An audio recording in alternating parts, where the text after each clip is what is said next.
First News with Keeler in the morning on WIBX and WIBX950.com. And UPD raided those stores that are near us, and they confiscated it. But because of bail reform and the backlog in narcotics investigations, they just are selling it the next day. Wow! And people can get it for $10. And so you have that easy high that's really dangerous because you don't know what's in it. It's not regulated, and so it does make many people like zombies. And so we're trying to address that as well by connecting people with peer advocates and peer counselors and getting them into like Helio or CFLR or some of the rescue mission. Now, do you have any sort of security measures in place, or do police frequent your? Yeah, we have full-time security on site, but honestly, the only kind of violence that we have encountered is people being mean to homeless people, in the sense of we've had like people who are not homeless, people who are not mentally ill. Yes, but maybe we question their mental compassion. Exactly. So just regular people out there abusing. Yeah, and people tend to criminalize off the bat people who are experiencing homelessness. Yeah. And so people tend to see it as a character defect rather than a complex problem with many issues that we all may be a part of and that we all should take part in dealing with. Yeah. You said you've seen violence from this? We've had some of our people attacked. Oh, that's disgusting. I'm going to tell you something. I know there's a thing out there where... And sometimes they're taping it for YouTube, where you just attack a homeless person. Yeah, so probably about a week ago, a group of probably 14, 15-year-old kids came, and the homeless person was just sitting outside taking a smoke break, sitting down. The homeless person was probably 130 pounds, and 5 kids came up and started kicking him, beating him. Yeah.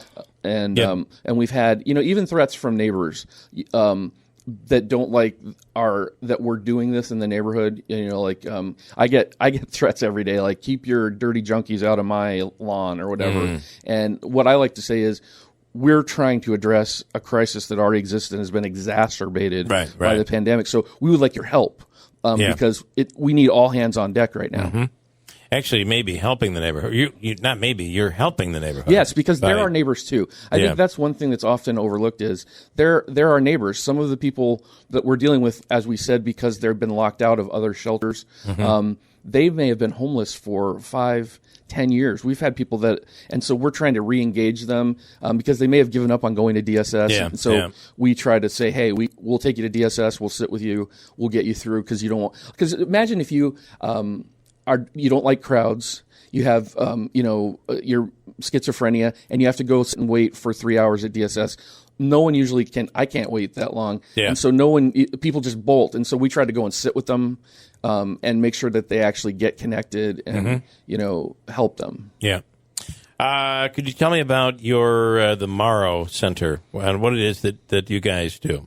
Okay, the Morrow Center actually is named after a pastor that was in the 70s and 80s, one of our longest-serving pastors, and his wife really wanted to honor his legacy, and so we named it after them. And what we do is we are a low-barrier emergency shelter where our real goal is 2, 3, 4 night stay at best, where people who have been lost by the system can get re-engaged, and then we try to connect them with the system that they've lost track of. The problem is the system is so overwhelmed now that we can't get them out in 3-4 days because, and the Olveston also crushed that because, so we had more people from the Olveston and then less opportunity to get them out. Did the city step up with any funding for you as well? Yes, the city's been actually very supportive, and the mayor actually, something I've been pitching for a few years, but it really made sense this year, is I also take them for work during the day every day. And so like many of the people who don't have anything to do during the day, I'll put them, on our church bus, and then we'll go out, and Dave Short from DPW in the parks will say, "Hey, you guys, can you go weed whack?" It's almost an informal program that you're doing. Go weed whack the park today, or pick up litter. We pick up a lot of litter, and so we do that every day, and they really like that. And then they get paid in cash at the end. And then usually, the great thing about that is many haven't had phones, haven't been able to talk to their family, and they can, get reconnected. Well, that's so nice too, because I feel like when you do a job or you contribute to your community in a way, there's that positive mental attitude that can come from it that can almost help and giving a purpose. Yeah, well, we water all the flowers for the city too on Genesee Street every night, and now some of the guys that work for us take great pride in that. That hey, those flowers look good because we're doing that and we're giving back. Yeah. Well, that's awesome right there. Yeah. That part is really great. I just had a thought, and I didn't know if you guys have ever done this. I've never been to your place, but I assume there's some type of a kitchen set up, right? Yes.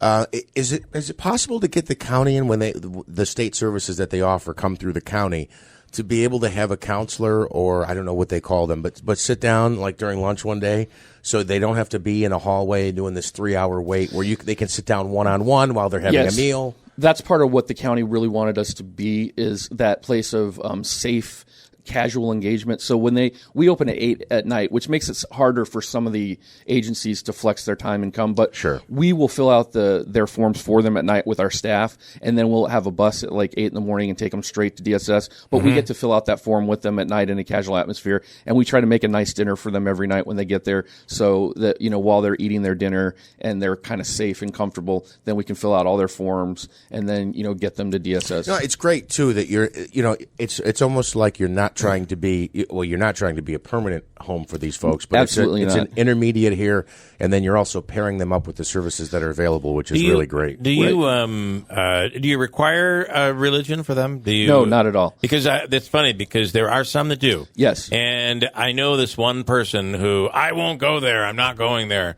because they try to push their religion on me. Yep. And I think there can be, with people who are mentally challenged, mentally ill, there can be a stubbornness and sometimes a meanness, a mean streak. I know I'm describing someone that I know. Yeah.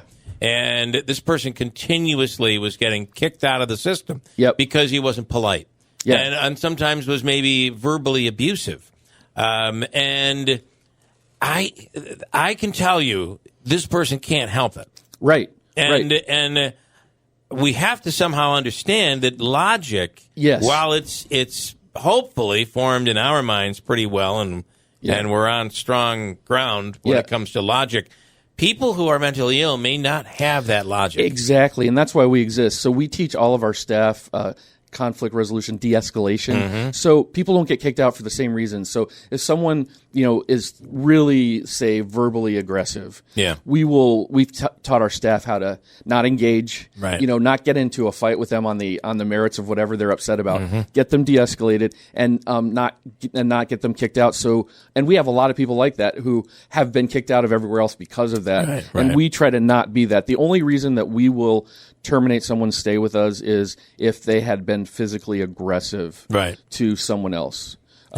You have to protect the people. Exactly. And at some point, there may come a point where you can't help someone. Yes, but we really try to differentiate between safety and uncomfortability. Right. So if someone's screaming and yelling, I'm used to it now. And I know that it's hard for people, and I hope our neighbors understand that, when people are yelling and screaming and that are going through this, it's not as bad as it looks. Like if you try to put yourself in their shoes and understand, you'll notice that they're just dealing with those issues. And you see it in nursing homes. Yes, exactly. These are people that are not homeless people. These are people that are going through a struggle, and it might be dementia. Who knows what it is? Exactly. But you see that, and So we got to find a way to be able to maneuver through that. This whole thing you're not being polite to me, you're gone. Yeah. I think that's not the way to handle If we had that rule, we would have nobody. You wouldn't have anybody left. Except for kind of the non-traditional people. Well, I got to say, I think what you're doing is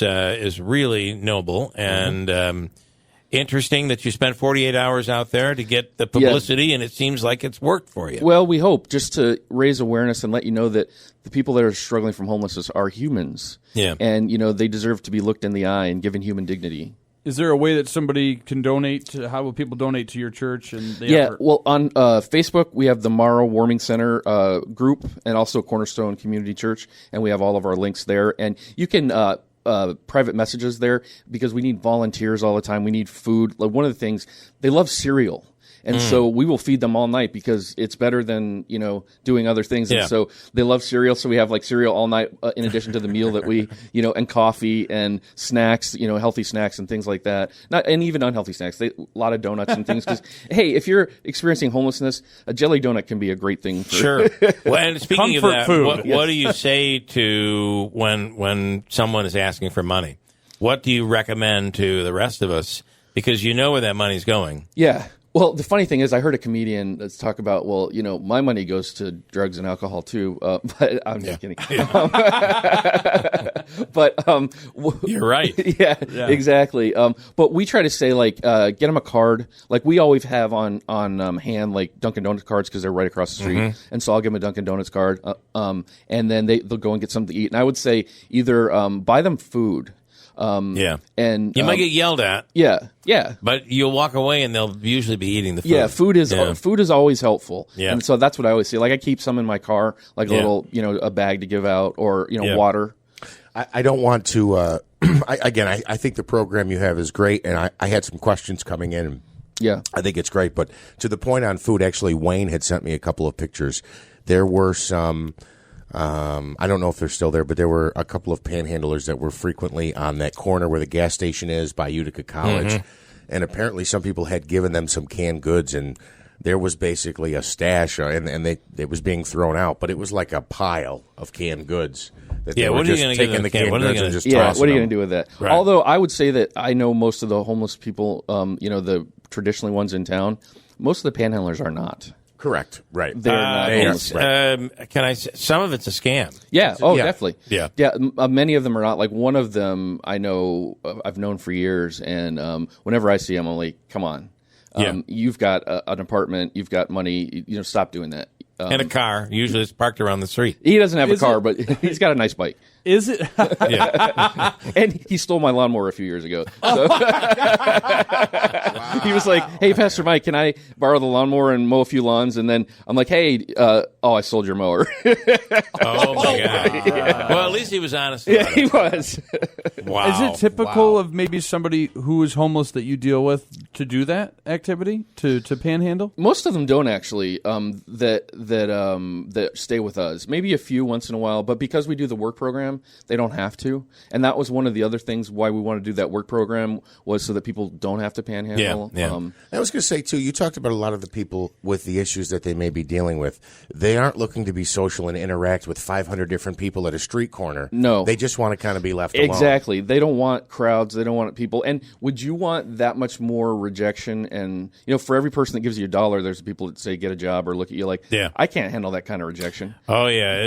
You're right. There's a lot of yelling. And So, again, we've heard again from another source, those panhandlers with the signs, don't give them money. There are those, though, that are in need of money to buy drugs or alcohol. Sure. And they're going to do whatever they can to get out there and it's a and hustle. Get money. Yeah. Everything's a hustle, and that's part of the hustle. Reverend Mike Ballman, thank you for your time. And thank you for having me. What you're doing out there.